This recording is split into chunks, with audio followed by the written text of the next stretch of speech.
ভালোবাসা পাওয়ার এক নাম্বার হকদার আল্লাহ। নবীজি বলেন কেন আল্লাহকে ভালোবাসবা?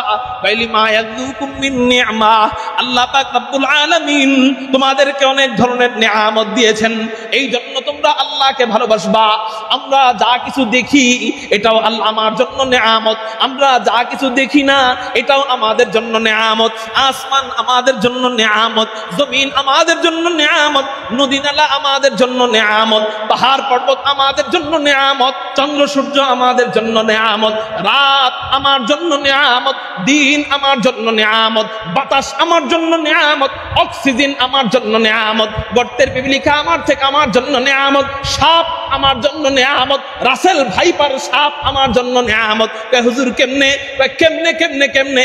সাপের বিষ ছাড়া ডাক্তাররা একটা ব্যথার ওষুধ বানাইতে পারে না। সুবহানাল্লাহ কইবেন না?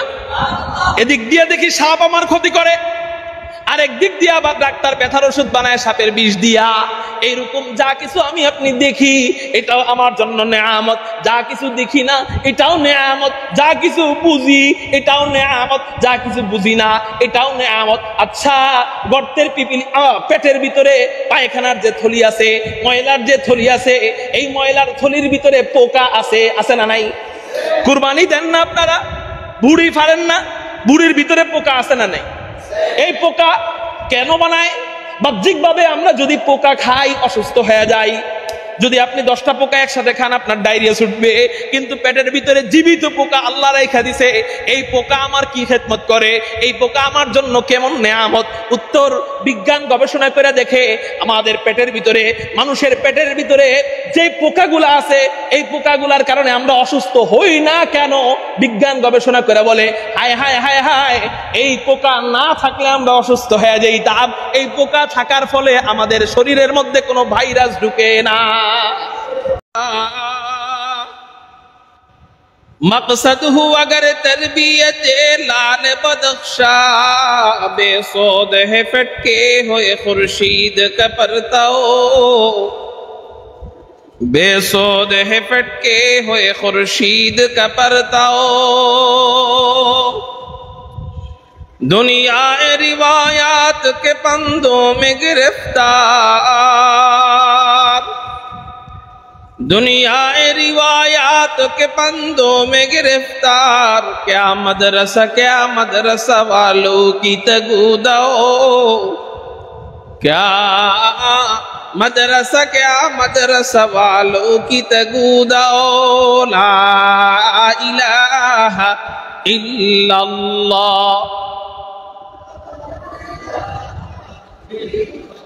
আমরা একটু জোরে জোরে জিকির করি, লা ইলাহা ইল্লাল্লাহ, লা ইলাহা ইল্লাল্লাহ, লা ইলাহা ইল্লাল্লাহ, লা ইলাহা ইল্লাল্লাহ, লা ইলাহা ইল্লাল্লাহ।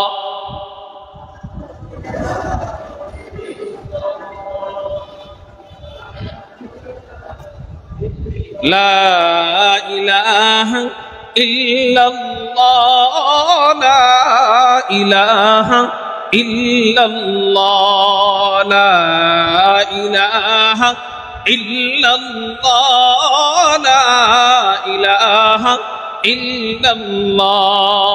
তেরে महबूब की या रब, तेरे महबूब की या रब शबाहत लेके आया हूँ। हकीकत उसके तू कर मैं सूरत लेके आया हो, न अज़मत लेके आया हो, न शौकत लेके आया हो, न अज़मत लेके आया हो, न शौकत लेके आया हो। मोहब्बत लेके आया हो, मोहब्बत लेके आया हो। ला इलाहा इल्लल्लाह।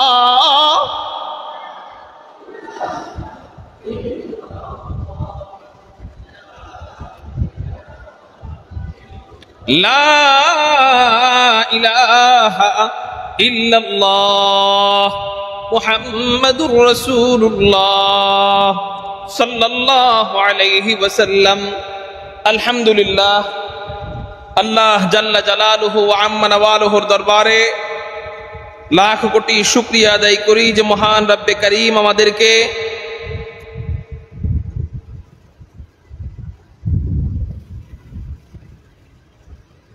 নেত্রকোনা আল বারাকাহ ইসলামী পরিষদের উদ্যোগে আয়োজিত ইসলাহি মাহফিলে রব্বে কায়নাত রব্বে করিম আমাদেরকে আসার বসার তৌফিক দান করেছেন।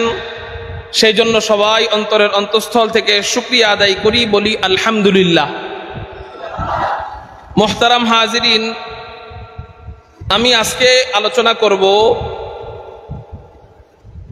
হুজুর আকরাম সাল্লাল্লাহু আলাইহি ওয়াসাল্লামের ভালোবাসা সম্পর্কে।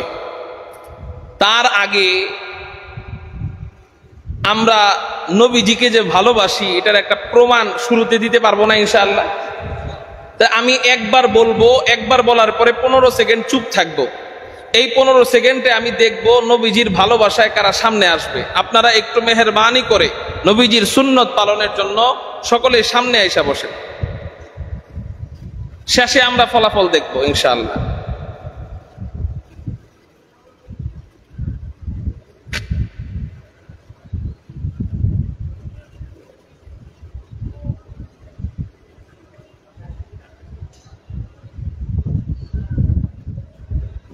পিছনের হুজুরা মনে মনে কয় আমরা নেত্রকোনার হুজুর, আমরা মানুষের মাথায় কাঁড়াল ভাঙ্গে খাই, হুজাইব হিসাবে এখন আমগো মাথায় কাঁড়াল ভাঙ্গে। পিছনে আর বয়ে থাকতে পারলাম না, সামনে আসতেই হইল। যাক, গালি দেন আর যাই দেন, সামনে তো আসছেন, সেই জন্য চিৎকার দিয়ে বলেন আলহামদুলিল্লাহ। আল্লাহর নামের জিকিরের আওয়াজ খারাপ লাগে? চিৎকার দিয়ে বলি আল্লাহু আকবার। এই সাউন্ডটা আমরা চাই।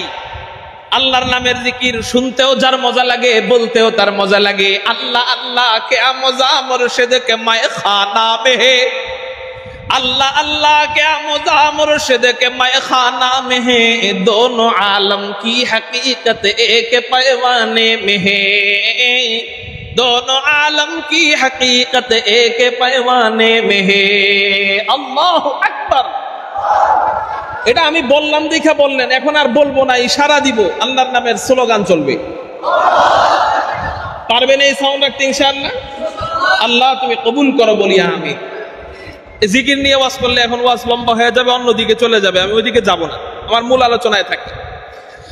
আমি আপনাদের সামনে একটি কোরআনুল কারীমের আয়াত তেলাওয়াত করছি। আল্লাহ পাক রব্বুল আলামিন কোরআনুল কারীমের মধ্যে নবীজিকে উদ্দেশ্য করে বলেন, আউযু বিল্লাহি মিনাশ শাইতানির রাজীম,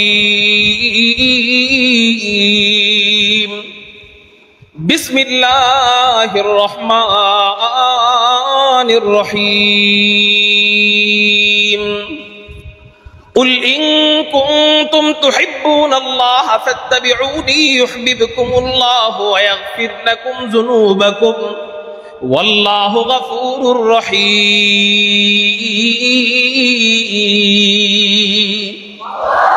আল্লাহ পাক রব্বুল আলামিন বলেন, হে নবী আপনি আপনার উম্মতদেরকে বলুন, ইন কুনতুম তুহিব্বুনাল্লাহ, ও আমার উম্মতেরা, তোমরা যদি আমি আল্লাহকে মহাব্বত করো, তোমরা যদি আল্লাহকে মহাব্বত করো, ইন কুনতুম তুহিব্বুনাল্লাহ, যদি তোমরা আল্লাহকে মহাব্বত করো। আসলে বলেন তো, আমরা কি আল্লাহকে মহাব্বত করি না? আমরা কি আল্লাহকে ভালোবাসি না? আল্লাহকে ভালোবাসি কারা কারা? আল্লাহু আকবার বলে দুই হাত আল্লাহর আলহামদুলিল্লাহ নামান। তো আল্লাহকে ভালোবাসার প্রমাণ কি? আল্লাহকে ভালোবাসার প্রমাণ কি? এটাই যে আমি একটু মাহফিলে আসলাম, একটু বয়ানে বসলাম, একটু হাত উঠাইলাম, একটু আল্লাহু আকবার বলে চিৎকার দিলাম, এটাই আল্লাহকে ভালোবাসার প্রমাণ? না না না, তাহলে আল্লাহকে ভালোবাসার প্রমাণ কি? আল্লাহকে ভালোবাসার প্রমাণ আছে, তুমি যে এই হলের ছাত্র, তুমি যে এই হলের পরীক্ষা দেনেওয়ালা একজন যোগ্য ছাত্র, এটা তোমার কাছে প্রমাণ আছে কিনা? কয় হ্যাঁ প্রমাণ আছে। দারোয়ান কয় কি প্রমাণ? কয় এই যে আমার কাছে প্রবেশপত্র আছে। একটা কাগজ বাইর করে দিয়ে বলে, আমি এই হলের একজন যোগ্য ছাত্র, একজন পরীক্ষা দেওয়ার মতো যোগ্য ছাত্র। এই যে হলো আমার প্রমাণ, এই যে আমার প্রবেশপত্র, এই যে হলো আমার দলিল, আমি যে পরীক্ষা দিতে পারবো, আমি যে এই হলে ঢুকতে পারবো, এই যে হলো আমার প্রমাণ। দেখো স্যারেরা আমাকে সিগনেচার দিয়েছে, আমি এখানে ঢুকতে পারবো। তুমি যে জান্নাতে যাইতে পারবা, তুমি যে আল্লাহর কাছে যাইতে পারবা, এটার প্রমাণ কি? হা হা হা, দুনিয়ার কাজের ভিতরেও প্রমাণ যেমন দরকার হয়, জান্নাতে ঢুকার জন্য তোমার একটা প্রমাণ লাগবে যে তুমি আসলেই আল্লাহ আলা কিনা, তুমি আসলেই আল্লাহকে ভালোবাসো কিনা। তাহলে আল্লাহকে ভালোবাসার প্রমাণ কি? আল্লাহকে ভালোবাসার সাইনবোর্ড কি? আল্লাহকে ভালোবাসার লাইসেন্স কি? আল্লাহকে ভালোবাসার প্রবেশপত্র কি? আল্লাহ নবীজিকে শিখায়া দেয়, ও রাসূল আপনি বলুন ফাত্তাবিউনি, ও আমার উম্মতেরা তোমরা আমি নবীর সুন্নতের অনুসরণ করো।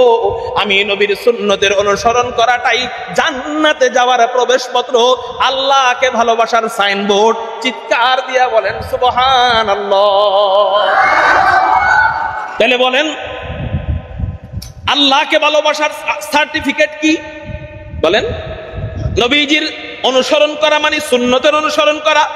এই সুন্নত মানে এই যে সুন্নত নামাজ পড়ি যে সেই সুন্নত না, এই সুন্নত মানে নবীজির আদর্শের অনুসরণ করা। আমি আমার হাঁটায় প্রমাণ করবে আমি আশিকে রাসূল, আমার খাওয়ায় প্রমাণ করবে আমি আশিকে রাসূল, আমার কথা বলায় প্রমাণ করবে আমি আশিকে রাসূল, আমার লেনা দেনা, আমার মুআমালা, আমার মুআশারায় প্রমাণ করবে আমি আশিকে রাসূল, আমার নামাজ পড়ায় প্রমাণ করবে আমি আশিকে রাসূল। শুধু শুধু 12ই রবিউল আউয়ালে খিচুড়ির ড্যাগের সামনে দাঁড়াইলে আশিকে রাসূল হওয়া যায় না। বিশ্ব আশিকে রাসূল কইলা সাইনবোর্ড টানাইলে আশিকে রাসূল হওয়া যায় না। আশিকে রাসূলের চেহারার নিচে দেখলেও বোঝা যাবে সে আশিকে রাসূল, কপালে নামাজের দাগ দেখা বোঝা যাবে সে আশিকে রাসূল, তার হাঁটা দেখলে বোঝা যাবে সে আশিকে রাসূল, তার খাওয়া দেখলে বোঝা যাবে সে আশিকে রাসূল, তার কথা বলা দেখলে বোঝা যাবে সে আশিকে রাসূল, তার টয়লেটে ঢোকার অবস্থা দেখলে বোঝা যাবে সে আশিকে রাসূল, তার টয়লেট থেকে বের হওয়ার অবস্থা দেখলে বোঝা যাবে সে আশিকে রাসূল, তার মসজিদে ঢোকার অবস্থা দেখলে বোঝা যাবে সে আশিকে রাসূল, তার মসজিদ থেকে বের হওয়ার অবস্থা দেখলে বোঝা যাবে সে আশিকে রাসূল, মানুষের সাথে কথা বলার ঢং দেখলে বোঝা যাবে সে আশিকে রাসূল, তার আচার আচরণই হলো সাইনবোর্ড, সে আল্লাহ ওয়ালা, সে আশিকে রাসূল। তাহলে বলেন আল্লাহকে পাইতে গেলে, আল্লাহকে ভালোবাসতে হলে শুধু হাত উঠাইলাম, তাকবীর দিলাম, একদিন মিছিলে গেলাম, একটু ওয়াজে বসলাম, এটা প্রমাণ বহন করে না। আরে ওয়াজে তো হিন্দুরাও এসে বসতে পারে, পারে না? ওয়াজ করতে দিলে এখানে বসাইলে হিন্দুরাও 1-2 ঘন্টা ইসলাম সম্পর্কে কথা বলতে পারবে, পারবে না? তো এটা আল্লাহকে ভালোবাসার পূর্ণাঙ্গ প্রমাণ না। আল্লাহকে ভালোবাসার প্রমাণ, পূর্ণাঙ্গ প্রমাণ, যেই ব্যক্তি নবীর যত বেশি অনুসরণ করে সে তত বড় আল্লাহওয়ালা। কোন পীরের কাছে বায়াত হওয়ার আগে দেখেন যে সে এই ব্যক্তিটার ভিতরে সুন্নত কতটুকু আছে, যত বেশি সুন্নত সে তত বড় আল্লাহওয়ালা। এবার আসেন আমরা সুন্নত অনুসরণ করতে চাই না কেন? সুন্নতকে মানতে চাই না কেন? সুন্নত আমাদের অনুসরণ করতে মজা লাগে না কেন? আমরা আশিকে রাসূল দাবি করি, মাগার বাবার কাছে গেলে গাঞ্জা টানি। আমরা আশিকে রাসূল দাবি করি, মাগার দাড়ি রাখি না। আমি আশিকে রাসূল দাবি করি, মাগার পুরুষ নারী একসাথে মুরিদ হই, আছে না নাই? সুন্নত মানতে মনে চায় না, আশিকে রাসূল বলি কিন্তু সুন্নত মানতে মন চায় না। সুন্নত অনুসরণ আসে কখন? বলেন অনুসরণ আসে কখন? দিলে ভালোবাসা ঢুকে যখন। বলেন অনুসরণ আসে কখন? সবাই বলেন অনুসরণ আসে কখন? দিলে ভালোবাসা ঢুকে যখন। উদাহরণ দেই, আপনার সন্তান, আপনারা পানিকে পানি বলেন, পানি বলেন না? আপনার বাচ্চা, ছোট বাচ্চা, এ মাত্র দাঁত হইতেছে, এ পানিকে পানি বলতে পারে না, বলেন তো কি বলে? মাম বলে। এখন এই বাচ্চাটা বলে আব্বু মাম খাবো, মাম। আপনিও যখন ওর সামনে যান পানি নিয়ে, আপনিও ওরে বলেন আব্বু এই যে মাম খাও, মাম। আচ্ছা ও মাম বললো, ওর দাঁত নাই দেখা, আপনি মাম বললেন কেন? হুজুর এই বাচ্চাকে আমি মহব্বত করছি, এই জন্য ওর মাম বলা আমার ভালো লাগছে, এই জন্য আমি ওর মাম বলার অনুসরণ করছি। ঠিক না বে ঠিক? এই যে আপনি যে ওর অনুসরণ করলেন, মাম বললেন কেন? ওর প্রতি আপনার ভালোবাসা আছে, এই জন্য অটোমেটিক অনুসরণ চলে আসছে। ঠিক না বে ঠিক? নবীজির প্রতি যদি কারো ভালোবাসা চূড়ান্ত পর্যায়ে চলে যায়, জীবন গেলেও তার দাড়ি কেউ কাটতে পারবে না। লম্বা চোরা আলোচনা, আমি একটু একটা উদাহরণ দেই, বেশি দূরে যাওয়া লাগবে না। আমার আব্বা ইন্ডিয়া নিয়ে গেলাম চিকিৎসা করতে, কিডনি পাল্টাইতে নিয়ে গেলাম, প্রায় 50 থেকে 60 লক্ষ টাকার মতো খরচ হয়েছে আমার চিকিৎসা করতে। তো আব্বারে যখন অপারেশন থিয়েটারে নিবে, 40 লাখ টাকা আগেই দেওয়া শেষ, আগেই 40 লাখ দেওয়া শেষ, অপারেশনের পরে 20 লাখ। অপারেশন থিয়েটারে নেওয়ার আগে ডাক্তার বলছে আব্বার শরীরের সমস্ত পশম চাচতে হবে, কারণ একটা পশম যদি উড়ে বাতাসের অথবা এসির বাতাসে যদি একটা পশম উড়ে পেটের ভিতরে চলে যায়, পুরো অপারেশনটা বিফল হয়ে যেতে পারে এই জীবাণু থেকে। বলল যে দাড়িও কাটতে হবে। আব্বা বলল বাবা আমি তো দাড়ি কাটতে পারবো না। সব ডাক্তার হিন্দু ডাক্তার, বলতেছে আমরা তো এত কিছু বুঝি না, আমরা রুলসের বাহিরে যেতে পারবো না। আব্বা বলতেছে রুলসের বাহিরে না গেলে কিছু করার নাই, আমাকে বিদায় দিয়ে দেন। ডাক্তার বলতেছে আপনার যে 40 লাখ টাকা আপনি দিচ্ছেন এটা তো রিসিট কাটা হয়ে গেছে, এখন তো বিদায় দিলে এই টাকা আর পাইবেন না। আব্বা বলে 40 লাখ কেন, আমার পুরা দুনিয়াও যদি আল্লাহ নিয়ে যায় তারপরেও তো আমি দাড়ি দিব না। ওই সময় জরুরতান জায়েজ ছিল, জরুরতান ওই সময় যদিও জায়েজ ছিল, কিন্তু একজন আশিকে রাসূল, নবীর প্রেমিক বান্দা উম্মত যারা, নবীর প্রেমিক উম্মত যারা, এরা একটা সুন্নত, আদনা থেকে আদনা সুন্নতকে এত ভালোবাসে, জীবন চলে যাবে তারপরেও সুন্নতের বিপরীত কোনো কাজ তাদের পক্ষ থেকে করা সম্ভব নয়। ঠিক না বে ঠিক? অথচ আমাগো এলাকার অনেক পীর দাবি করে, মাগার সুন্নত তো দূরে থাক, এতে ফরজ গোসল করে না কয়েক বছর ধরে। ঠিক না বে ঠিক? আল্লাহ আমাদেরকে এদের থেকে হেফাজত করুক বলি আমি। তো এই যে এই অনুসরণ আসবে কখন? দিলে নবীর ভালোবাসা ঢুকবে যখন। তাহলে চলেন আজকের কিছু সংক্ষেপ আলোচনার মাধ্যমে আমাদের দিলে নবীজির ভালোবাসা ঢুকাই। এখানে আমি দেখতেছি আমার ডাইনে বামে সামনে পিছনে আমার চেয়ে বড় বড় আলেম আলহামদুলিল্লাহ এখানে আছেন। নতুন করে ওয়াজ দিয়ে আপনাদের ভিতরে হেদায়েত ঢুকামো ওই যোগ্যতা আমার নাই।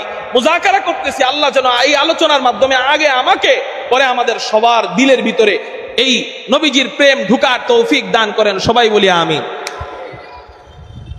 নবীজিকে ভালোবাসবো কেন? প্রথম কথা, আল্লাহকে পাইতে গেলে নবীর অনুসরণ দরকার। দ্বিতীয় কথা, অনুসরণ করতে গেলে ভালোবাসা দরকার। তৃতীয় কথা, নবীজিকে ভালোবাসবো কেন? উত্তর দুই ভাবে দিব। এক নাম্বার জবাব হলো আমি হাদিস থেকে জবাব দিব। দুই নাম্বার জবাব আমি বিজ্ঞানের আলোকে জবাব দিব। হাদিসের জবাব, নবীজি বলেন আহিব্বুল্লাহ লিমা ইয়াগদুকুম মিন নি'মাহ। এক নাম্বার নবীজিকে ভালোবাসার হাদিসের জবাব, আহিব্বুল্লাহ লিমা ইয়াগদুকুম মিন নি'মাহ ওয়া আহিব্বুনি লিহুব্বিল্লাহ ওয়া আহিব্বু আহলা বাইতি লিহুব্বি। নবীজি বলেন এক নাম্বার আহিব্বুল্লাহ, ভালোবাসার এক নাম্বার হকদার আল্লাহ। একটু চিৎকার দিয়ে বলেন ভালোবাসা পাওয়ার এক নাম্বার হকদার কে? ভালোবাসা পাওয়ার এক নাম্বার হকদার আল্লাহ।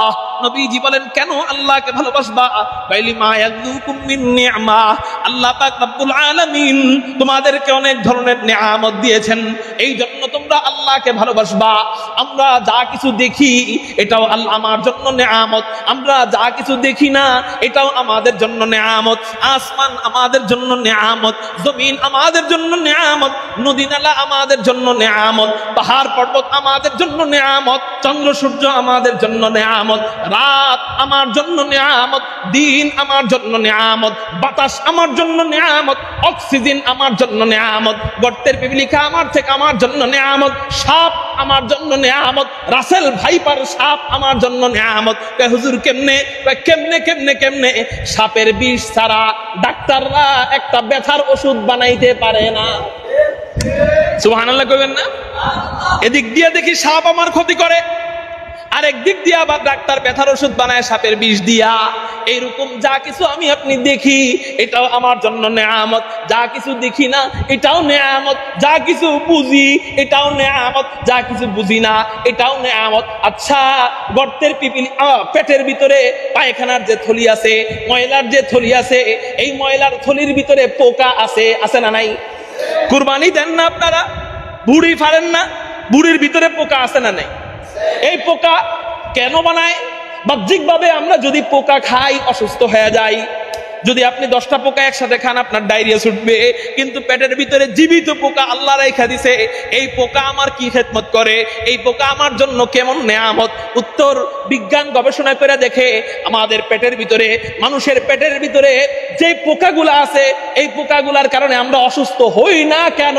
বিজ্ঞান গবেষণা করে বলে, হায় হায় হায় হায়, এই পোকা না থাকলে আমরা অসুস্থ হয়ে যাইতাম। এই পোকা থাকার ফলে আমাদের শরীরের মধ্যে কোনো ভাইরাস ঢুকে না। কেমনে? আপনি একটা বোতলের মধ্যে দুধ রাখবেন, সবচেয়ে পবিত্র একটা খাবার দুধ না? হ্যাঁ, পানি একটা পবিত্র খাবার না? দুধ একটা পবিত্র খাবার। মেরাজের রজনীতে নবীজি দুধ খেয়েছিলেন।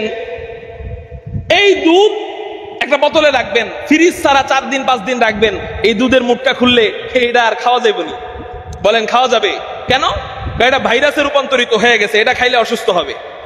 আচ্ছা বলেন, মাত্র 4 দিন ধরে পবিত্র একটা খাবার রাখার কারণে যদি ভাইরাসে রূপান্তরিত হয়ে যায়, এটা জীবাণুতে ভরে যায়, আমাদের পেটের পায়খানার থলির ভিতরে জন্মের পর থেকে পায়খানা, ঠিক না? ঠিক।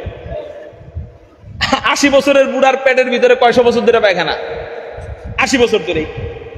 জীবনেও কখনো নিজেকে প্রশ্ন করছেন, এই পায়খানা, এই ময়লা পেটের ভিতরে থাকে, আমরা কান পরিষ্কার করতে পারি কটন বার দিয়া, নাক পরিষ্কার করতে পারি আঙ্গুল দিয়া, পেশাব পায়খানার রাস্তা পরিষ্কার করতে পারি টিস্যু দিয়া, পানি দিয়া, হ্যাঁ মুখ পরিষ্কার করতে পারি মেসওয়াক আর ব্রাশ আর পেস্ট দিয়া, কিন্তু সবচেয়ে বেশি ময়লা যেই জায়গায় থাকে ওই জায়গা হলো পেটের ভিতরের ময়লার থলি। ওই ময়লার থলিটা কে পরিষ্কার করলো রে? জীবনে কখনো মেসওয়াকও পৌঁছাইতে পারলাম না, জীবনে কখনো ব্রাশও পৌঁছাইতে পারলাম না, জীবনে কখনো সাবানও পৌঁছাইতে পারলাম না, জীবনে কখনো টিস্যু পৌঁছাইতে পারলাম না, জীবনে কখনো পানি দিয়ে ওয়াশ করতে পারলাম না। তাহলে পেটের ভিতরের ওই যে পুরাতন জীবাণুগুলা, 4-5 দিন আগের পুরাতন জীবাণুগুলা, 80 বছর আগের পুরাতন জীবাণুগুলা থাকার কারণে আমার শরীর তো অসুস্থ হয়ে যাওয়ার কথা ছিল, কিন্তু ওখানে কে এমন আছে যে পরিষ্কার কইরা কইরা পুরাতন ময়লার জীবাণুগুলা থেকে, অসুস্থ হওয়া থেকে আমাদেরকে দূরে রাখে? আল্লাহ পাক রব্বুল আলামিন আমার আপনার জন্য পেটের ভিতরে পোকা সুপারভাইজার, ক্লিনার নিয়োগ করে দিছে। আমার বান্দারা আমার নাফরমানি করবে, কিন্তু সাবধান, তোরা আমার বান্দার নাফরমানি করবি না, তোরা আমার বান্দার খেদমত করবি। আমার বান্দা সারাদিন নামাজ না পড়া, সারা রাত নামাজ না পড়া, ইশারের নামাজ না পড়া, ফজরের নামাজ না পড়া যখন ঘুমায় থাকবে, সাবধান, রাগ হইয়া আমার বান্দার উপরে প্রতিশোধ নিস না। হতে পারে আমার বান্দা তওবা করে আমার রাস্তায় ফিরে আসবে, কিন্তু সাবধান, তুই কোনো প্রতিশোধ নিবি না। ও পেটের পোকারা, আমার বান্দা যখন সারাদিন পরিশ্রম কইরা রাত্রেবেলা ঘুমাইতে যায়, পেটের পুরাতন জীবাণু ময়লাগুলা খেয়ে খেয়ে পরিষ্কার কইরা দিবা। আল্লাহু আকবার। পেটের ভিতরের ময়লা এটা আমার খেদমত করে, সুবহানাল্লাহ বলেন। এজন্য আল্লাহ যত কিছু বানাইছে আর যত কিছু আমরা দেখি আর যত কিছু দেখি না, সব কার খেদমতের জন্য? বলেন, আমার খেদমতের জন্য। ইন্না ফি খালকিস সামাওয়াতি ওয়াল আরদি ওয়াখতিলাফিল লাইলি ওয়ান নাহারি লাআয়াতিল লিউলিল আলবাব।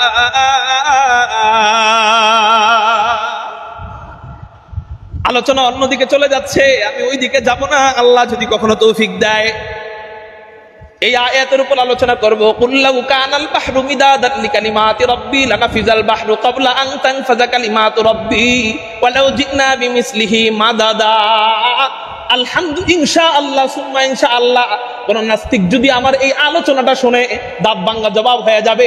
নাস্তিক যদি এমন ঘাউড়ামি করে তাহলে ভিন্ন কথা, কিন্তু ইনশাআল্লাহ আল্লাহ পাকের জাত ও সিফাত নিয়ে এমন এক বয়ান আমি আলহামদুলিল্লাহ করতে সক্ষম, যেই বয়ানের পর কোন নাস্তিক আল্লাহকে অবিশ্বাস কইরা জায়গা থেকে উঠে যেতে পারবে না। সৃষ্টির মাঝে স্রষ্টার পরিচয় মিলে যাবে, সৃষ্টির মাঝে স্রষ্টার পরিচয় মিলে যাবে। আল্লাহ সম্পর্কে যাওয়ার দরকারই নাই, আল্লাহর সিফাত সম্পর্কে আলোচনা করতে করতে আল্লাহকে পাওয়া যাবে। তো বলতেছিলাম, এটা কেন বললাম এই জন্য, নবীজি বলেন আহিব্বুল্লাহ লিমা ইয়াযুকুম মিন নি'মা। 1 নাম্বার, তোমরা আল্লাহকে ভালোবাসবা। কেন? এই যে এত নিয়ামত তোমাদেরকে দিতেছেন, এই নিয়ামতের কারণে তোমরা আল্লাহকে ভালোবাসবা। আচ্ছা, নাকটা যদি এই জায়গায় না দিয়া পেশাব পায়খানার রাস্তার উপরের দিকে দিতেন, নাকটা টিকতে পারতাম আমরা? লুঙ্গির নিচে দিলে তো লুঙ্গি উঁচা করে খানা সুইঙ্গা এরপর খাইতে হইতো। পিঠের দিকে দিলে আগে পিঠ দিয়া, নাক দিয়া, পিছনে দিয়া সুইঙ্গা এরপর খাইতে হইতো, ঠিক না বে ঠিক? হাতগুলা যদি আল্লাহ ভাঙার তৌফিক না দিতেন, শুধু এমনি দিতেন, খানা খাওয়া সম্ভব হইতো? কাজ করা সম্ভব হইতো? আল্লাহ সবকিছু আমার নেয়ামতের জন্য বানাইছেন। সব বান্দা তোর জন্য, তোর গোলামির জন্য। শুধু তোর 3.5 হাত বডিটা আমি আল্লাহর গোলামির জন্য। সুবহানাল্লাহ।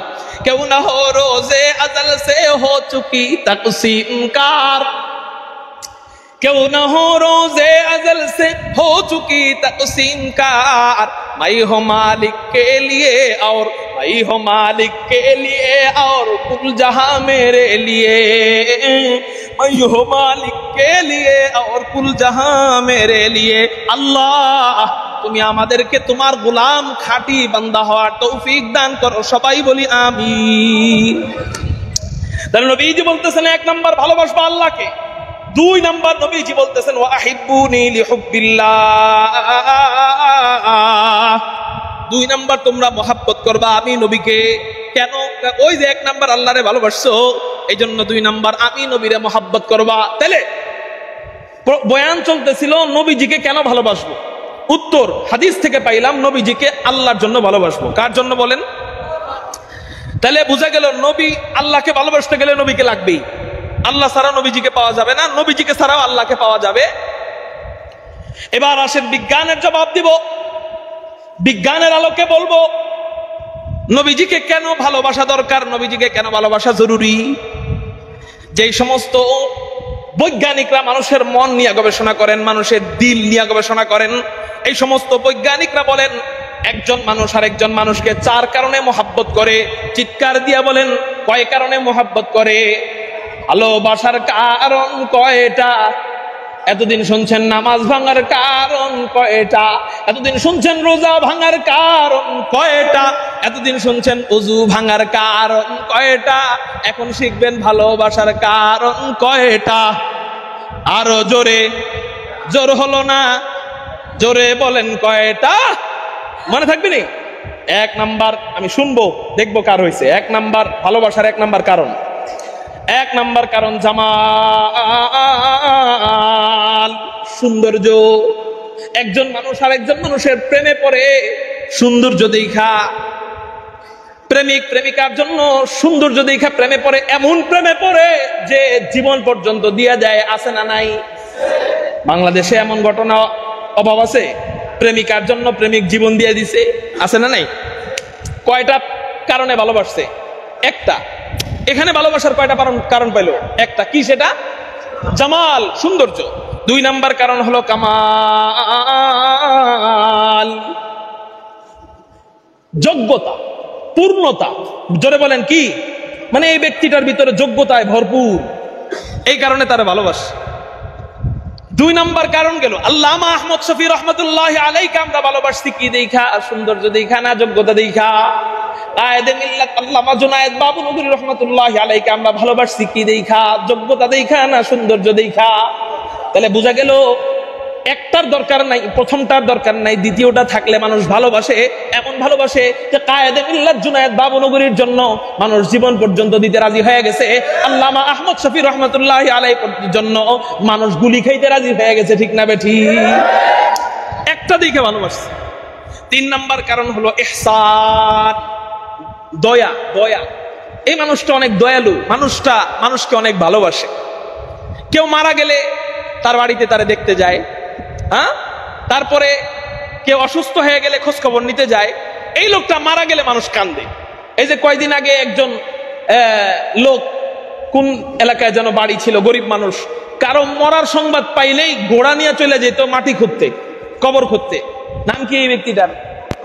মনু মিয়া। হ্যাঁ, কিশোরগঞ্জের মনু মিয়া। মনু মিয়া নাম ঠিক আছে তো? আচ্ছা, এই কিশোরগঞ্জের মনু মিয়া কেউ মারা গেলে খবর পাইতে দেরি এক ঘোড়া নিয়ে চলে যেত তার খবর খুঁজতে। এই লোকটা মারা গেছে পরে, তার সৌন্দর্যও নাই, তার যোগ্যতাও নাই, কিন্তু মানুষের প্রতি তার দয়া থাকার কারণে এই লোক মারা যাওয়ার কারণে মানুষ হাউমাউ করে কাঁদছে, ঠিক না বে ঠিক? তাহলে এর ভিতরে কয় নাম্বার যোগ্যতা ছিল? 3 নাম্বার। সেটা কি? ইহসান, দয়া। 4 নাম্বার যোগ্যতা হলো করাবাত, আত্মীয়তা। কি? বউরে আগে জীবনে ভালোবাসতেন, তো এখন বললে তো জীবন দিতে পারবেন, ঠিক না ঠিক? কেন? শালারে আগে জীবনে চিনতেন, এখন শালারে যদি শুনছেন কেউ মারছে, সাথে সাথে ওই জায়গায় যে আপনি হাজির, এই সাহস কত বড়, আমার শালারে তুই মারস। এটা কয় নাম্বার যোগ্যতা আছে? 4 নাম্বার গুণ আছে, সেটা হলো আত্মীয়তার গুণ। তাহলে একজন মানুষ আর একজন মানুষকে ভালোবাসে 4 গুণের কারণে। একজনের ভিতরে যদি একটা গুণ থাকে, 4টা থাকার দরকার নাই, যে কোনো একটা আছে, তাকে মানুষ জীবন দিয়ে মহাব্বত করে। মা সন্তানকে জীবন দিয়ে মহাব্বত করে 4 নাম্বারের কারণে। সন্তান সুন্দর হওয়ার দরকার নাই, সন্তান দয়ালু হওয়ার দরকার নাই, সন্তান যোগ্যতাবান হওয়ার দরকার নাই, সন্তান রক্তের সম্পর্ক, আত্মীয়। এই জন্য মা সন্তানের জন্য জীবন দিয়া দেয়, আছে না নাই? বাপ সন্তানের জন্য জীবন দিয়া দেয়, আছে না নাই? তাহলে যে কোনো একটা গুণ থাকার কারণে একজন মানুষ আরেকজন মানুষকে মহাব্বত করে, একজন মানুষ আরেকজন মানুষকে ভালোবাসে। হযরত যার ভিতরে আল্লাহ 4টা গুণ দিয়ে দিয়েছেন, শুধু 4 গুণ দিয়ে ক্ষান্ত হয় নাই, সবার চেয়ে বেশি আল্লাহর যত সৃষ্টি আছে সমস্ত সৃষ্টির মাঝে সবার চেয়ে বেশি এই 4টা গুণ আল্লাহ যে ব্যক্তির ভিতরে দিয়ে দিয়েছেন, ওই ব্যক্তিটারে তাইলে জীবন দিয়ে মহাব্বত করার দরকার আছে না নাই? ওই ব্যক্তিটাকে যার ভিতরে আল্লাহ পাক রব্বুল আলামিন 4টা গুণ দিয়ে দিয়েছিলেন, বলে সেই ব্যক্তিটা হলো হাদিকুল ফখরে রাসূল, ইমামুল আম্বিয়া, সাইয়্যিদুল আম্বিয়া, সাইয়্যিদুল খালায়েক, আহমদ মুজতাবা, মুহাম্মাদুর রাসূলুল্লাহ সাল্লাল্লাহু আলাইহি ওয়াসাল্লাম। বলেন না সাল্লাল্লাহু আলাইহি ওয়াসাল্লাম।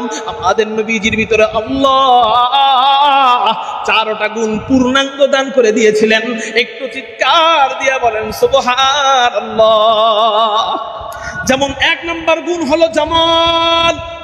আমার নবী সুন্দর। কেমন সুন্দর? হযরতে আম্মা জান আয়েশা রাদিয়াল্লাহু তাআলা আনহাকে প্রশ্ন করে, ওগো আম্মা আয়েশা, হযরতে ইউসুফ বেশি সুন্দর না আপনার স্বামী মুহাম্মদ বেশি সুন্দর? হযরতে আম্মা জান আয়েশা নারীদেরকে জবাব দেয়, ওগো রমণীরা, হযরতে ইউসুফকে তো আমি দেখি নাই, এই জন্য আমি জানি না হযরতে ইউসুফ বেশি সুন্দর না আমার নবী মুহাম্মদুর রাসূলুল্লাহ, আমার স্বামী মুহাম্মদুর রাসূলুল্লাহ বেশি সুন্দর। কিন্তু একটা কথা মিলে আলাও, একটা যুক্তি মিলে দেখো, হযরতে ইউসুফকে দেখা মিশরের রমণীরা হাত কাটছিল, হাত, কিন্তু আমার স্বামী মুহাম্মদকে যারা একবার দেখার মতো দেখে, হযরতে হামজার মতো তাজা কলিজা পর্যন্ত কাইটা দেয়। আমি হযরত আম্মা জান আয়েশার কথার সাথে আরেকটু মিলে বলবো, ওগো আম্মা জান আয়েশা, হ্যাঁ হ্যাঁ আপনার কথা ঠিক, যারা একবার দেখার মতো দেখে তারা কলিজা পর্যন্ত দিয়ে দেয়। কিন্তু এই মুহূর্তে আপনি যদি 6 মে রাত্রেবেলা আপনি দেখতেন হেফাজত ইসলামের ওই মঞ্চে নবী প্রেমিকরা নবীর জন্য কেমনে রক্ত দিছে, তাহলে অবশ্যই বলে ফেলতেন এই নবীকে দেখা লাগে না, শুধু এই নবীকে শোনার ব্যাপারে, এই নবীকে যারা বিশ্বাস করে তাদেরকে যদি নবীর ইজ্জতকে হেফাজত করবার জন্য ডাক দেয়, হাসতে হাসতে তাজা কলিজা দিয়া দেয়। এই যুবক, নবীর খতমে নবুয়তকে হেফাজত করবার জন্য, নবীর ইজ্জতকে হেফাজত করবার জন্য নেত্রকোনার উলামায়ে কেরাম যদি তোমাদেরকে ডাক দেয়, হযরতে হামজার মতো শহীদ হতে রাজি আছো কারা কারা? আল্লাহু আকবার বলা 2 হাত।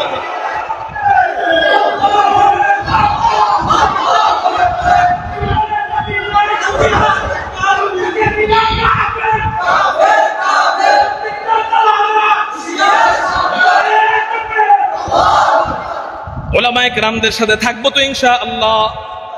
আল্লাহ তুমি কবুল করো, বলি আমিন।